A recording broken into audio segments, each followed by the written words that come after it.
नमस्कार दोस्तों, आज मैं लेकर आई हूँ एक पारिवारिक कहानी। हमारी कहानी आपको अच्छी लगे तो प्लीज हमारा चैनल सब्सक्राइब करें। कल बाबूजी को लेने जा रहा हूँ। काफी देर सोचने के बाद गौरव ने फैसला सुना दिया। बाबूजी को देखते ही वंश दौड़कर उनसे लिपट गया। अनीता ने भी बाबूजी के पैर छुए और चुपचाप अंदर चली गई। वैसे तो आनंद जी को शहर का जीवन बिल्कुल भी पसंद नहीं था। उन्हें तो अपने गांव की खुली हवा ही अच्छी लगती थी। पर पत्नी के जाने के बाद वह बिल्कुल अकेले पड़ गए थे। अब बीमार भी रहने लगे हैं। गौरव का बार बार छुट्टी लेकर गांव जाना मुमकिन नहीं था।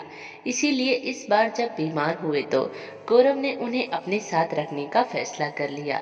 कम से कम सामने रहेंगे तो मन को तसल्ली रहेगी, वरना गांव में तो देखने वाला भी कोई नहीं है। यही सोचकर गौरव उन्हें अपने साथ शहर ले आया। उनके रहने के लिए बाजू वाला एक कमरा जो पहले किराए पर दे रखा था वह खाली कर दिया गया। पर गौरव के इस फैसले से अनीता खुश नहीं थी। बाबूजी के आने से एक तो खर्चा भी बढ़ गया था, दूसरा किराएदार जाने से किराए के पैसे आने भी बंद हो गए थे।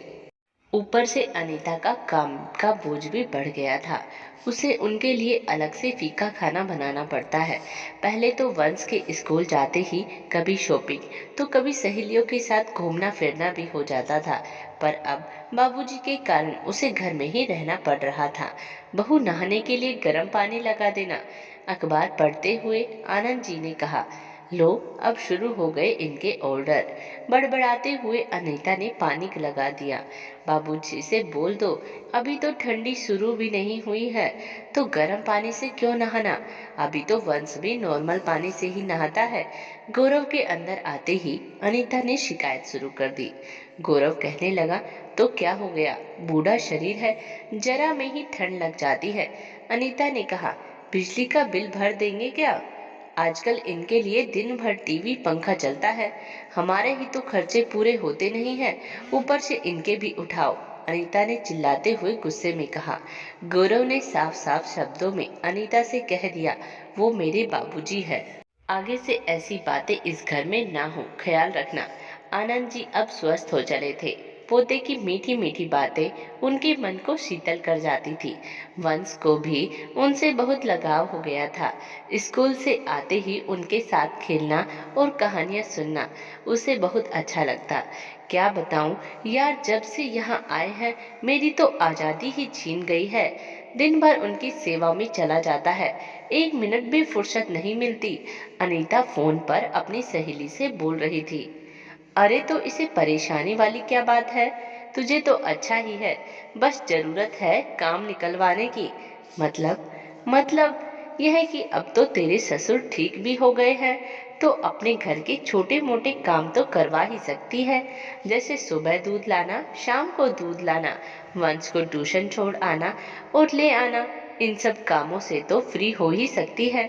अगले दिन ही गौरव के जाते ही अनीता ने आनंद जी को दूध लाने, सब्जी भाजी लानी हो या कभी कुछ किराने से थोड़ा बहुत सामान लाना हो, सब आनंद जी से ही कराती। आनंद जी भी बहू के अचानक बदलाव को बात करने के तरीके से सब समझते थे। पर उनके कारण बेटे बहू को परेशानी ना हो इसीलिए चुप रहते थे। पर अनीता के शब्द कि बाबूजी के आने से खर्चा बढ़ गया है उनके कानों में पड़ ही जाते थे। एक दिन वंश ने ट्यूशन से लौटते हुए बातों बातों में बाबूजी से कहा, दादाजी आप 4 रोटी बराबर काम करते हो। वंश की बात सुनकर आनंद जी को थोड़ा अजीब लगा। उन्हें कुछ समझ न आया कि नन्हा मन यह क्यों बोल रहा है। हाँ बेटा, मैं 4 रोटी बराबर काम करता हूँ क्योंकि मैं बड़ा हूँ ना। पर तुम्हें ऐसे किसने कहा।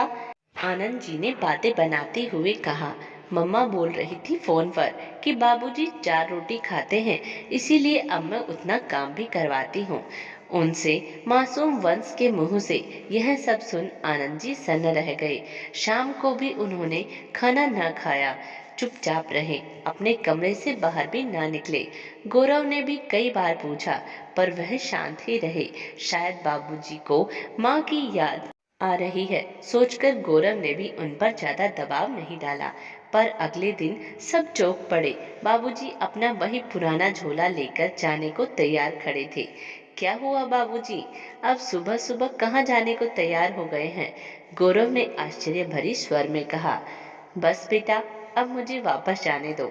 यहाँ मन नहीं लगता। वहाँ गांव में कम से कम यार दोस्तों और चाय की दुकान पर बुजुर्गों की सभा में दिन गुजर जाता है। क्या हुआ बाबूजी? क्या कोई मुझसे या अनीता से कोई गलती हो गई? नम आंखों से गौरव ने उनका हाथ पकड़ते हुए कहा। अरे नहीं नहीं बेटा, तुम लोगों से कोई गलती नहीं हुई। पर अब मैं अपनी बची हुई जिंदगी अपने लिए अपने तरीके से जीना चाहता हूँ। गांव में भले ही भौतिक सुख सुविधाएं ना हो, पर जहाँ मैंने जीवन के 50 वर्ष बिता दिए, वहाँ तेरी माँ ने कोना कोना अपने हाथों से सजाया था। मानसिक सुख सिर्फ और सिर्फ वहीं मिलता है। यहाँ आकर तुम सबके साथ जितना भी रहा, वह पल यादगार है। मेरी चिंता मत करना, मैं वहाँ जाकर बीमार नहीं होगा। दोस्तों, एक दिन हम सब इसी उम्र का सामना करना है। हमें बनाने के लिए माँ बाप ने अपना जीवन निछावर कर दिया। क्या बुढ़ापे के लिए कुछ साल भी हो उन्हें मान सम्मान नहीं दे सकते? उन्हें प्यार और मान सम्मान से ज्यादा कुछ नहीं चाहिए। दोस्तों, आज की कहानी आपको कैसी लगी कमेंट्स बॉक्स में जरूर बताएं और प्लीज हमारा चैनल सब्सक्राइब करें। धन्यवाद।